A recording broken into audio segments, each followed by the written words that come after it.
दोस्तों कहती है ना कि जो औरत होती है ना वो एक लक्ष्मी होती है।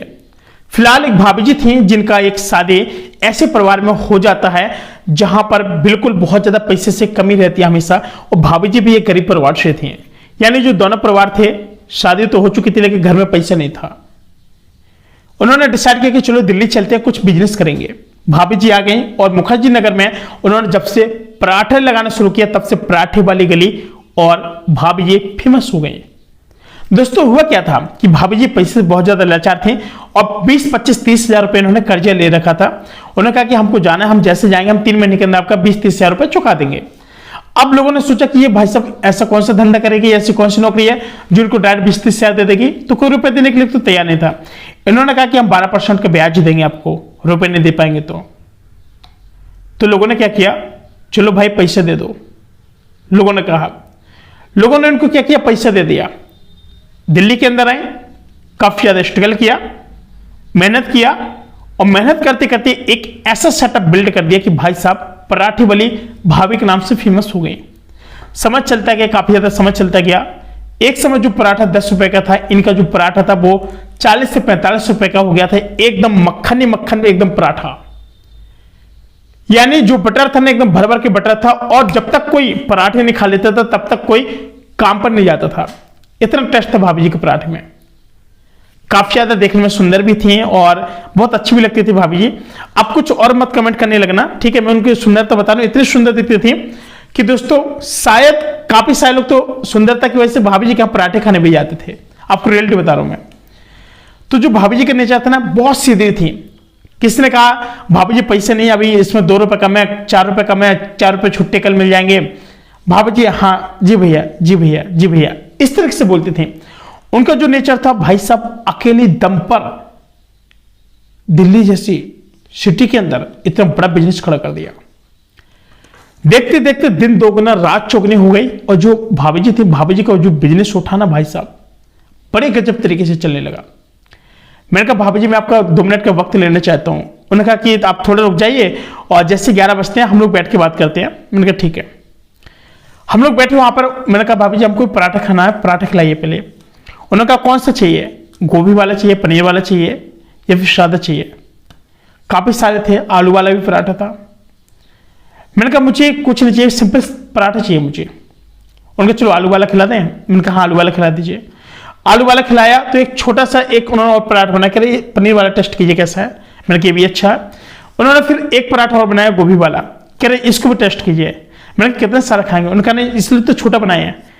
मैंने टेस्ट किया, बड़ा गजब का था। उनका जी आप बताइए क्या बात है। मैंने कहा आप यहाँ पे बिजनेस कब से कर रहे हैं। उनका कि भैया हमको देखो ऐसा है 5-6 साल तो हो चुके हैं और हमारे पास एक पैसा नहीं था। ऊपर वाले का ऐसा मतलब शुक्र है कि आज हमारे ऊपर इतनी बड़ी मेहरबानी है कि हमारे पास कम से कम एक दिन की जो कमाई है 5 से 6 हजार रुपये हो जाती है। मैंने कहा वाह बहुत गजब। कह रहे आपने देखा नहीं है, सुबह में 5:30 बजे लगा देती हूँ इसको। जो लोग जॉब पर जाते हैं, ड्यूटी पर जाते हैं, काफी सारे लोग अपने अपने टिफिन को पैक कराते हैं, टिफिन खाली लेकर के आते हैं, अचार वाले लेकर के आते हैं, मेरे हाथ से पराठा पैक करा करके चले जाते हैं। मैंने कहा तब तो भाभी जी बहुत अच्छा है, तब तो बहुत अच्छा चीज है कि आपके हाथ से पराठे लेकर के पैक करा करके जाते हैं। उन्होंने कहा कि सुबह सुबह मेरे पास 60 से 70 टिफिन आते हैं, ऑटोमेटिकली सब आते हैं अपने अपने लेके, खुद धुलते हैं, सब लेके जाते हैं। आते हैं टिफिन खोल के रख देंगे, भाभी जी 3 कर देना, भाभी जी 4 कर देना पराठे। ऑन द स्पॉट वो पेमेंट करते हो और चले जाते हैं। गूगल पे करते हैं, फोन पे कर देते हैं, चले जाते हैं। मैंने कहा इसमें आपका कुछ प्रॉफिट हुआ। कह रहे प्रॉफिट तो भैया ऊपर वाले की महिमा है, बहुत अच्छा है।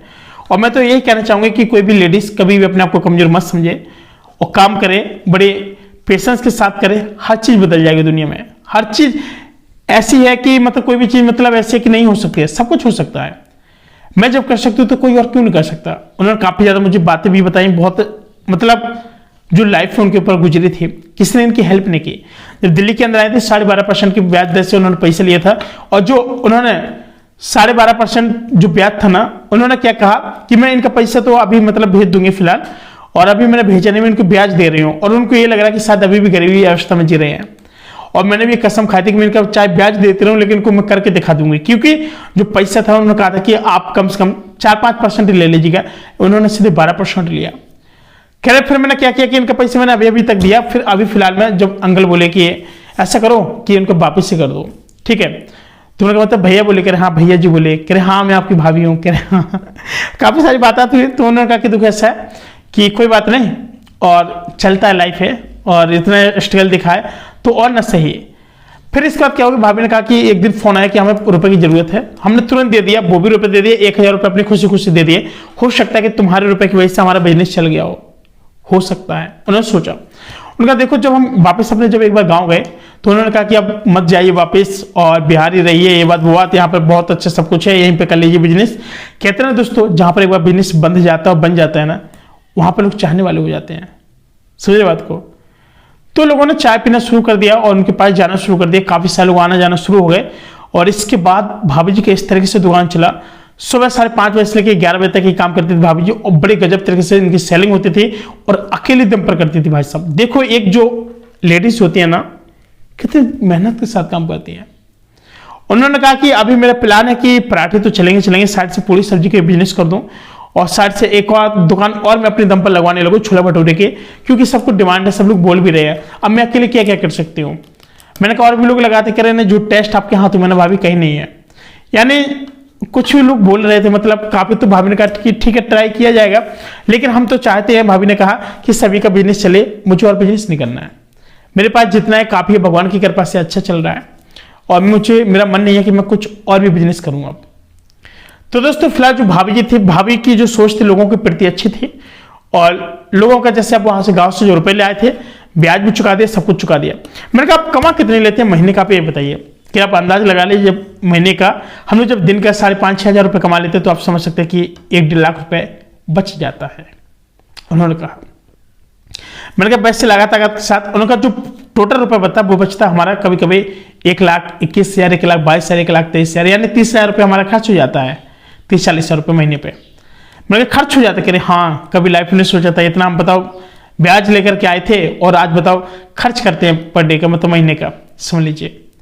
मैंने कहा भाभी जी बस कहते हैं कि जो बिजनेस ने एक बार अगर सेटअप अगर अच्छी तरह बैठ गया ना, तो दिन दोगुना रात चौगुनी होती है यहाँ। तो दोस्तों फिलहाल भाभी जी के लिए एक लाइक और शेयर तो बनता है। और मैं आपसे कहना चाहूंगा, अगर आपको लगता है कि मैं लाइफ में कुछ नहीं कर पाया हूं, मैं हिम्मत हार गया हूं, मैं कुछ नहीं कर पा रहा हूं, कुछ नहीं भाई साहब, खाने पीने का बिजनेस को स्टार्ट कर देना, फास्ट फूड, तो भी आपकी जो लाइफ है ना बहुत बिंदास तरीके से चलने लगेगी। कभी हिम्मत मत हारना यार, आप लोग जो हिम्मत ना, अपनी हिम्मत हार जाती है। फास्ट फूड के लिए मैं हमेशा बोलता हूं आपको, फास्ट फूड का अगर आप बिजनेस करेंगे ना, तो 100% आपको बेनिफिट हो गया होगा। क्योंकि अगर अभी किसी का जैसे खाने का इनका सामान बिक गया, तो अगला तो आप ही का नंबर आएगा ना, कोई इंसान भूखा तो रहेगा नहीं ना। फास्ट फूड एक ऐसा बिजनेस है जो अगले बंदे के बाद खत्म होता है तो वो आप ही के पास आएगा। इट्स रियली, तो एक चीज हमेशा याद रखना कि फास्ट फूड जो बिजनेस है बहुत गजब तरीके से चलते हैं, और लोग इसका बिजनेस बहुत ज्यादा आज की डेट में कर रहे हैं, और ये सारी चीजें एकदम ट्रेंड हो रही हैं। तो दोस्तों आज के लिए फिलहाल इतना ही, मिलते हैं कोई नए वीडियो में, तब तक अपना ख्याल रखना। नमस्कार, जय हिंद।